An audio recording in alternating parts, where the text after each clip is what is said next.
Днес ще говорим за едно умение, което ще трансформира живота ти. Едно умение, което всички успешни, всички богати хора са успели да направят основно тяхно оръжие. Ще говорим за това как да управлявате времето ви. И като казвам как да управлявате времето ви, ще говорим за план график. На английски казваме Schedule is your lifeline. Графикът е вашата линия на живот. И ако ти искаш да управляваш нещо, трябва да можеш да го измерваш. Ако не го измерваш, не можеш да го управляваш. Затова днес ще ви науча как да правите вашият график по най-ефективният начин и какво трябва да включите в него. Има няколко основни правила, които следвам, когато си организирам графикът. Първото е, че винаги в неделя си правя графикът за цялата идна седмица. Като начина, по който решавам какво да сложа в моя график, е на база на моите цели. Моите цели трябва да бъдат в графикът ми. Ако не са, има нещо грешно. Нали така? Преди години гледах едно видео в YouTube, което ме научи да приоритизирам. Има 4 квадранта.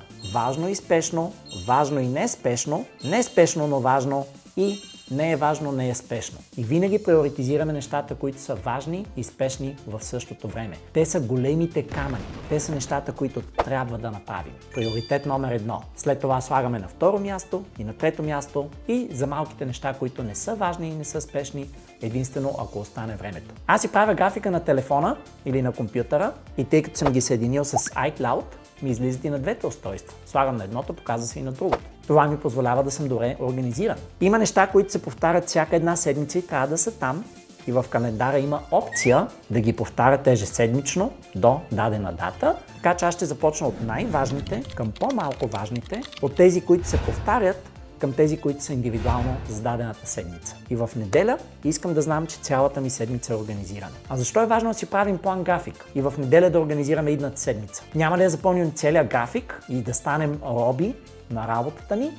Не. Идеята е, че когато планирате, първо ви се отваря повече време, второ успявате да решите кое е приоритетно за вас и трето вършите повече работа, защото оптимизирате процесите и няма да скачате от единия край до другия край на града и да осъзнаете, леле, забравих да свърша нещо, където бях сутринта и можех да го свърша с 2 минути, а сега ще вложа 1 час. И какво всъщност трябва да фигурира във вашия график? Ние го наричаме 5 елемента на графика. Работа, учене, спортуване, храна и сън. Първият елемент във вашия график трябва да е работата. Влагайте 8 до 10 часа, защо не 12 часа на ден. В зависимост в какъв стадий на вашия живот сте, но ако сте млад, надъхан, искате да сте успешен. Както Арнолд Шварценегър казва, дори да работиш 16 часа на ден, имаш 8 часа, в които да спиш. Да кажем, че ядеш 1 час на ден, че правиш нещо друго 1 час и пак можеш да спиш 6-7 часа. Дори ако не работиш 16 часа, пак сте окей. Влагайте 10 часа добра, фокусирана работа и ще бъдете топ 1%. Елемент номер 2 е учене. Постоянно трябва да искате да се подобрявате. Трябва да знаете какво умение искате да развиете и да направите план как ще го развиете това умение. Дали ще е книга, подкаст, аудиокнига. Запишете името на книгата, която искате да прочетете и до коя дата ще го направите. Не дейте си казвате, ще прочета 2 книги за личностно развитие. Кажете, ще прочета, примерно, Atomic Habits и Мисли и забогатявай.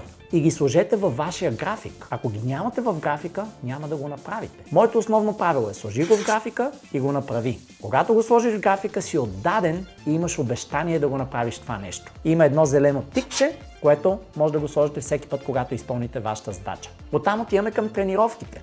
Трябва да тренираме 3-4 пъти в седмицата. Тренировките са здраве. Здравето е вашето бъдеще. Вашето тяло е най-ценният актив, който имате. Хората имат милион проблеми, докато не се разболеят. Тогава имат само един проблем.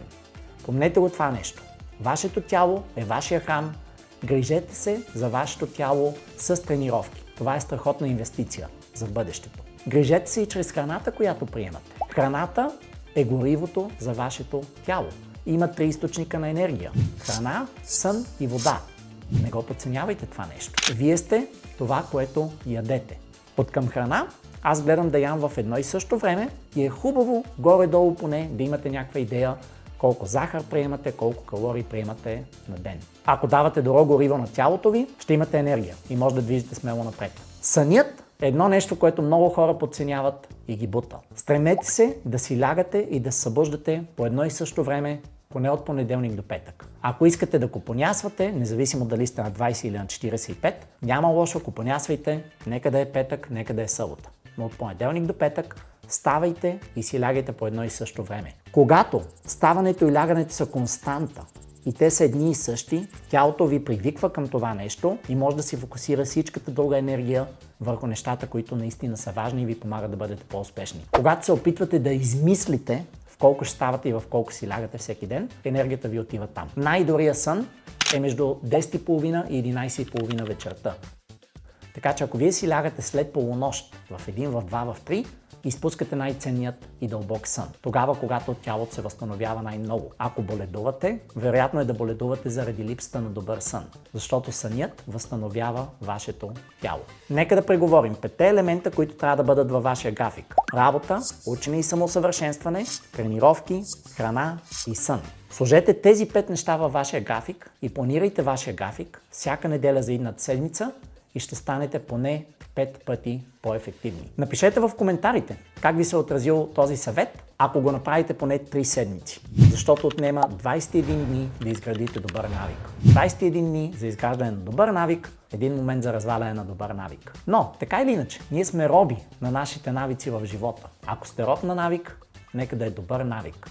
Защото вашите навици определят вашият живот. 21 дни, изградете добри навици и кажете как ви се отразил този съвет. Ако искате да се научите как да се справяте с отказите, погледнете моето видео 50 000 отказа ми донесоха 1 милион.